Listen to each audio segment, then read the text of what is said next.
Happy Friday, everyone. It's Mrs. Dobbs. I'm giving my computer a minute to load up for you guys. While it does, I just want to tell you that I spent most of yesterday updating grades and I've emailed most of you. So make sure you check out your grades in Student Self-Serve. If I missed anything, please email me. Tell me what you want me to look at. There was just so much in my email. I tried to get to everything, but I am a little worried that maybe something got missed. So just email me, okay? It's just a progress report, so grades are not finalized, and I have till noon to do that final post for the check, okay?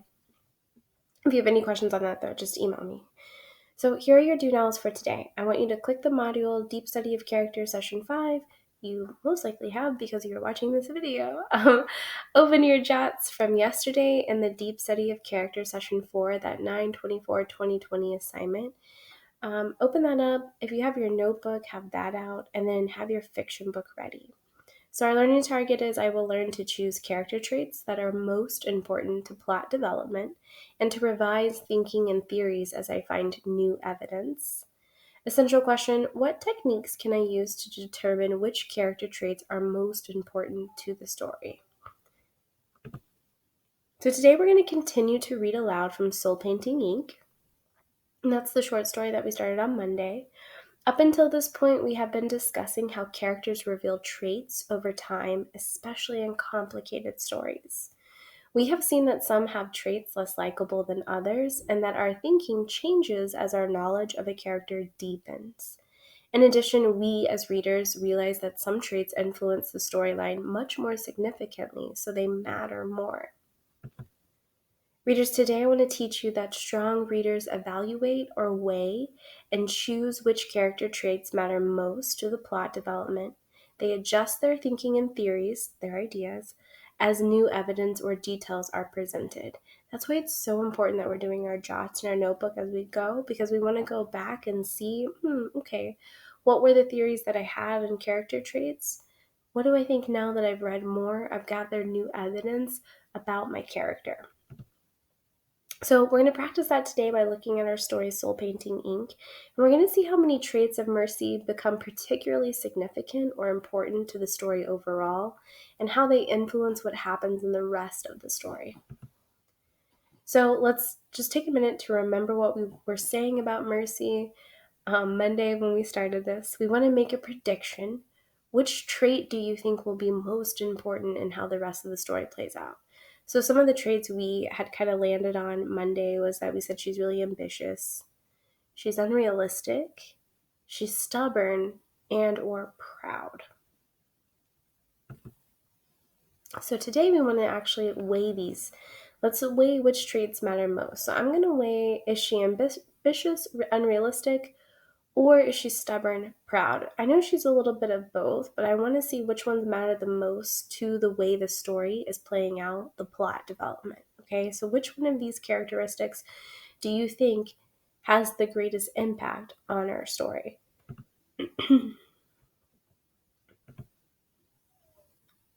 Okay, so here we go. I hop out and start gathering the drop cloths and extenders from the back. I already know where the gym is. We came here for orientation night last spring. If I remember, the place is humongous. We could be here for days. Maybe I'll ask for a raise. Are you going to help or what? I ask Rolly. These bean cans are heavy, you know. He doesn't answer. Finally, Poppy looks up. He stares at Rolly for a second before climbing in to help me with the cans. Poppy can carry several cans in each hand. He's the strongest dad I know. Wiping the sweat from his forehead, he points across the grass. Follow those signs to the main office, he says. Tell them we're here. I start down the path, dodging the sprinklers and hopping over the bricks with people's names chiseled into them. Vamos, Raleigh, I hear Poppy say. Okay, so remember, we're weighing, is she ambitious, unrealistic, stubborn, proud? Well, I shouldn't say is she, because we know she is, but which of these characteristics are going to affect what happens next in the story? Okay, so think about which ones are most important to the plot. Her being ambitious, unrealistic, or her being stubborn and proud? Okay, so we're going to consider how one or more of these traits influence or affect the story as we read on. Mrs. McDaniels, head secretary, wears high heels and clear nail polish. Everything on her desk is dangerously neat, so I can see she's the prickly type. She might even be an enforcer, so I'll have to keep my eye on her this year. Uniform length, the shine in your shoes, standard issues, headbands, you name it, she'll regulate it. I can feel her eyes on my head, so I pull off my cap. No hats in school, according to the sign. Naturally, my thick hair goes boing. Soul painting ink at your service, I say, sticking out my hand. I'm Merci. I put one of Poppy's business cards on the counter. She smiles cautiously and studies the card. Aren't you a little young to be working? The rest of the crew is outside, ma'am. It pays to be professional, even with annoying customers. We're ready to start on the gym. The phone rings. I glance around uncomfortably as she explains that the head of the school is at a meeting. The leather furniture makes it feel like a doctor's office in here. There are oil pastel portraits being behind acrylic cases and photographs of a group of students at the Great Wall of China. Mrs. McDaniels hangs up and closes one of the enormous files sitting on her desk. I try to catch the name of the tab on the tab as she looks for the master keys, but it's too far away. My folder could be stuck. It could be in the stack, but I don't say so. You never know what's in your permanent record. Height 4'11". Prone to daydreaming and lost assignments. She comes to the counter and looks down at me carefully. Finally, she slides a binder at me. Sign in, she says. The time is exactly 7:43. Rolly and Poppy are waiting in the shade outside the gym when we arrive a few minutes later. The paint supplies are piled at their feet. Good morning, Mrs. McDaniel says to Poppy as she walks past him. Maybe she's not so observant after all. Rolly is standing right there. You'd think she'd say hello to one of their A students, but maybe she doesn't recognize him in overalls. She throws open the door for us and switches on the overhead lights. Be sure to mark the work area. We don't want any of the students tripping on a drop cloth and having an accident. I can practically see the thought bubble over her head. Paperwork. She turns on her heels and clicks away up the path. Rolly shifts on his feet and points across the fields. Beefy football players are doing drills. Nearby, the girls' soccer team is practicing their passes.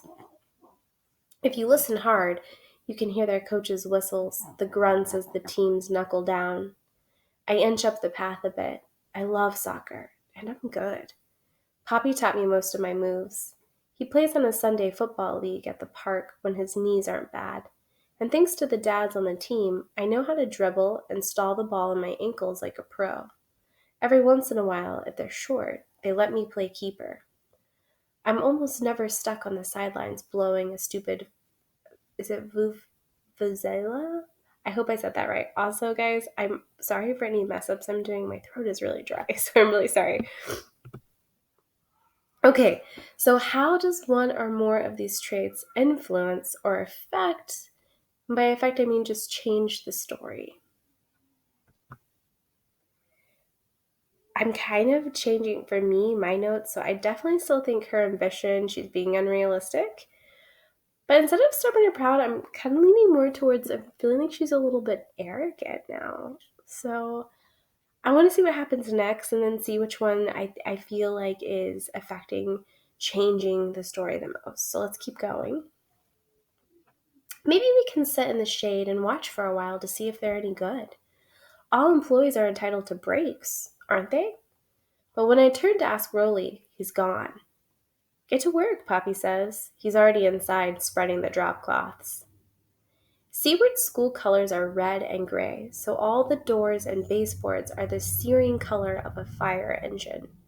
Every time I shift my eyes to the floor, I see globs of blue and green floating in front of me, like levitating beach balls. Hey, I'm having those after images, I say to Rolly. He's the one who explained to me how the cone cells in your eyes work. It's kind of cool to be blind for a few minutes. Hurry up, Merci. I want to get out of here. He dips his roller again and turns back to the wall. His muscles strain against his t-shirt as he rolls faster and faster. It shouldn't take forever to paint a stupid door. We usually pack our lunch and dine al fresco, as Poppy calls it, which means we picnic under a tree. It's too hot today, though, and a chocolate shake sounds like heaven. I'm about to put down my brush when the door I've been painting swings wide open. Light floods inside and makes me squint. A group of upper school girls is clustered outside. Their sweaty faces are almost as red as the paint. Grass clippings cling to their shin guards. They're jostling and shouting, "It's boiling! Go in already! Stop shoving! I have to pee!" A tall girl stands in the lead. She's probably the team captain if that C on her jersey means anything. Plus, she looks the part with muscular legs and hair piled high on her head like a lopsided donut. Before I can stop her, she reaches her arms wide and grabs the wet door frame as if she's trying to keep her flock from moving forward. She pulls her hands back when she realizes what she's done. "Damn!" She stares at her palms, then gives me an ugly look, like it's my fault. One of the girls next to her giggles. Oops. I rub my eyes with my forearm, trying to see them better around the big green globs that still linger before my eyes. I'm positive I stuck a sign in the grass outside, just like Poppy said. Wet paint, use other door. But even if they missed it, couldn't they see the surface is shiny? Can't they smell the fumes or see me standing here with a paintbrush? Hello? I'm furious, but my tongue goes thick in my mouth. Maybe it's the girls' bright eyes on me, or maybe it's that they're all older. You have to be in high school to play on the varsity team, right? Or maybe it's really because Rolly doesn't turn and come to help me. He keeps his back to them and keeps painting. All right. So, for my jots, I'm kind of thinking I'm still ambitious and realistic. I still think is important to what's happening. I said arrogant. I also jotted that she thinks she can handle anything. So let's see what happens next and see what we're kind of thinking with our jots on her character traits. Thank goodness for Poppy. He wipes his hands and starts walking towards them from across the gym. He has a quick temper, so I'm expecting him to make a fuss the way he does at Rolly and me when we track in dirt or argue too much. Or else he might just freeze them with his look, which is almost as bad. Poppy's a big guy, and his eyes can go narrow and dark when he's mad. But before Poppy can reach them, the girls start shoving again, trying to get out of the heat. They don't seem to care that he's holding up his hand to wave them off. It's like they don't see him at all. "Move! Let us in, Katie!" And just like that, they burst through, their hands and bodies sliding over the wet door as I stand there, rooted to the spot. They barrel through, shrieking with laughter as they get smeared. One or two make handprints on each other's backs, and then somebody wipes herself clean on one of the walls Rolly finished a while ago. I stare breathless at the long streak of red fingers along the length of it. They're dead, and I can't wait to see it happen. Poppy is going to yell at them for ruining my work. Any second, his voice will boom across the gym. The walls will rattle. When Poppy loses his temper, it feels as if you're trapped inside a huge storm cloud. But as the seconds tick by, absolutely nothing happens. I finally turn to see that Poppy has stopped in his tracks, his hands in his pockets as he watches the girls race past. We are ghosts as they go by, unseen. Finally, the tall girl looks at us from the top of the steps leading to the locker room. "Pardon," she calls out in a heavy American accent before she takes the steps, two at a time. There's laughter, hoots. Then another voice calls out from somewhere, "Excusez-moi." A metal door slams behind them. I feel like I've been slapped. An ugly coldness creeps up from my stomach as we stand there in silence. Pardon? Excusez-moi? Do they think we don't speak English? And even if we didn't, would that make their silly apology any better? But it's Poppy's stillness that makes me feel worse. Why didn't he say anything? He's Poppy. He's the boss, an adult, the guy in charge. How could he let this happen? It's only when a man with sweat stains around his armpits comes jogging to the door that the silence is broken. It's Mr. Falco, the guidance counselor. He spoke last year at one of the parent college nights I was dragged to. Seaward Pines School was a special place, he said that night. A school with a history of turning out fine young men and women. He steps carefully through the door and looks at the mess and shakes his head. I told them to use the side entrance, he says, sighing. They should come clean it up, I snap. Poppy shoots me a warning look. Quiet, Mercy. His eyes slice through me in a way I'm not expecting. But why? I'm not the one who made this mess. But Poppy, it's you, he hisses. When I drop my stare down at my shoes, he turns back to Mr. Falco and pastes on a smile. It's no problem, sir. They're children and accidents happen. We'll clean it up. With those words, my father shrinks before my very eyes. My arms hurt, and I'm thirsty and hot. I feel ugly.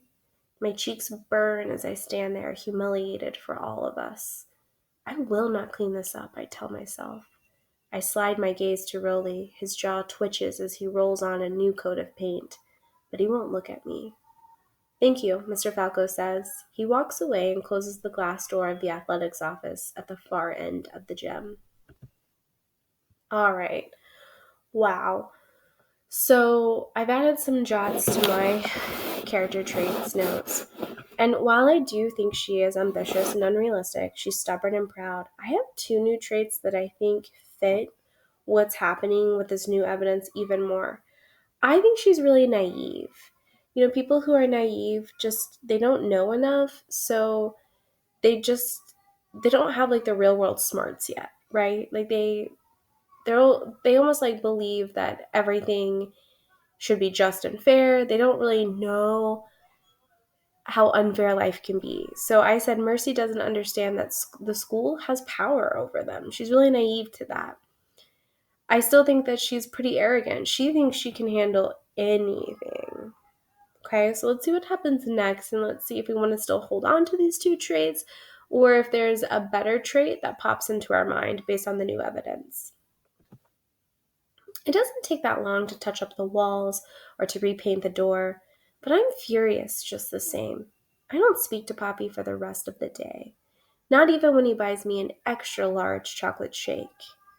That afternoon, I let Rolly sit in front and brood all the way home as I pick the dried red paint from under my nails. Every bump makes the springs in the seat squeak as we make one turn after another and head over the bridge again toward home. A million thoughts bang around inside my head, but I can't seem to turn them into a single question. All I feel is a rotting feeling inside. It's like I'm putrefying, just like Donna Rosa. Finally, Emerald Isle's condominiums comes into view. I'll see if one of the guys from the team can help me finish up tomorrow, Poppy says, as Rolly and I climb out. He doesn't look at me as he says it, which makes me feel satisfied. At least he knows I'm not speaking to him. He taps his horn before he pulls away, and Rolly turns. Make sure Mercy works on her reading, then he's off. I don't need your help, I hiss at Rolly as the van disappears around the corner. Suit yourself, he says. I don't follow Sorry, guys. I don't follow Rolly upstairs. Instead, I walk toward the pool. The old ladies who usually bob in the water aren't here. They might have been scared away by the heat, or maybe they're praying for Donna Rosa at the funeral parlor in Lake Worth. I let myself in the gate and sit at the pool's edge with my legs dangling in the water. Rolly and I used to do handstands in here. We used to dive for pool sticks. But now all I see is an ugly pool. Leaves are floating on the surface, and I'm pretty sure there's a dead frog in the deep end. The deck chairs are lopsided, and the scummy water is warm enough to poach you. Sorry. I think of the pretty offices at Seaward Pines, the fountain with cherubs spitting water, and feel mad all over again. I don't know how long I sat there, but finally someone opens the gate behind me. Mommy says to come up. Rolly has changed into shorts, and he's barefoot. She wants you to eat. I'm not hungry. I go back to watching lizards dart around the pool deck. Rolly stays quiet for a few seconds. Then he walks over to where I'm sitting and curls his toes over the edge. Hunger strike, huh? He says. How long do you think you'll hold out? I give him my darkest look. Rolly considers the water as a beetle paddles near our legs. He walks to the supply closet at the shallow end of the pool and finds the net. I watch him circle the perimeter, cleaning away the mess. He even scoops up the frog and hurls it like a lacrosse ball into the bushes. When he's done, he walks back to me. I can feel a fight between us. Mercy, he begins. But I strike first, hard and fast. Seaward Pines is a dumb school, I blurt. I'll hate it, and I hate Poppy too. Rolly sighs. He's quiet for a long while, which makes me uncomfortable. My brother has always been strangely good at reading my mind. Can't he see how awful it felt to be unimportant, to watch Poppy stand there like a chump? What did you want Poppy to do, Mercy? Pitch a fit and blow your free ride? Without warning, tears spring to my eyes. He pretends not to notice. Instead, he cups my scalp with his enormous hands and gives a squeeze. Try to let this idea into your thick cranium. Poppy chose to be invisible today, so you won't ever have to be. I look up at him guiltily. That's harder to do than shooting off your mouth, Mercy. Without warning, he yanks off his shirt. He has Poppy's same shape, even if he's a little skinnier. There are still tiny dots of paint in his hair, a smear at his elbow. He cannonballs into the pool and makes a spray arc that soaks me into my underwear. For a second, I'm stunned. I want to shout at him, stay enemies, but instead, I take a deep breath and let the water offer what a relief it will. Race? He bobs back up to the surface, grinning. Come on, show me what you're made of. I hesitate, my shame holding me still. But in the end, I stand up and shimmy out of my overalls until I'm just in a t-shirt and panties. I jump, arms wide, eyes open. Then I paddle after him, reaching and gasping into the deep end like mad. All right, so how did certain traits affect what happens? Explain theories, giving reasons and evidence. So, for me, I always get goosebumps at the end of this story because I think the biggest character trait for Merci that really affects the story is how naive she was just to how the world works. Unfortunately, at this private school is predominantly white. They were looking down on her and her family because they're a minority. And what Rolly says, that just gives me chills. Poppy was invisible today so that you will never have to be. That for me was the biggest evidence that the biggest personality or the character trait that really affected the overall story was Mercy's naivety, right? She was really ambitious, unrealistic. She was really proud and stubborn. But that naivety is what really affected the whole story. So here's what I want you to do today and tonight. You're going to read 30 minutes in your fiction novel, and then there's a new assignment, the 9/25/2020 assignment in today's module in Canvas. You're going to tell me, just like what we did with Soul Painting Ink, as you keep reading, I want you to tell me 4 to 5 new jots on less likable traits for your characters. So you're basically just building off the work you did yesterday for your character work, just like how we built off of our work in Soul Painting Ink, okay? So 4 to 5 jots, I want you to tell me the less likable traits that are changing your story, having a greatest impact on your story, and then I want you to give me some reasons why. So just like how I gave you my evidence for why I think that Mercy's naivety affected the overall story because of that quote from Rolly, right? Dad was invisible, Poppy was invisible today, so you would never have to be. Those are the kind of things I'm looking for in your jots. So give me some actual quotes that characters are saying, some specific details. Tell me the page number you found it on. That's your only homework for the weekend. If you guys need any help, either reply in the announcements today or email me, okay? And then hopefully I should be back to school on Monday. And I cannot wait to see you guys, whether it's in Zoom or in person. I have missed you guys so much. But if you need anything, just reply or email me, okay? Happy reading, everyone.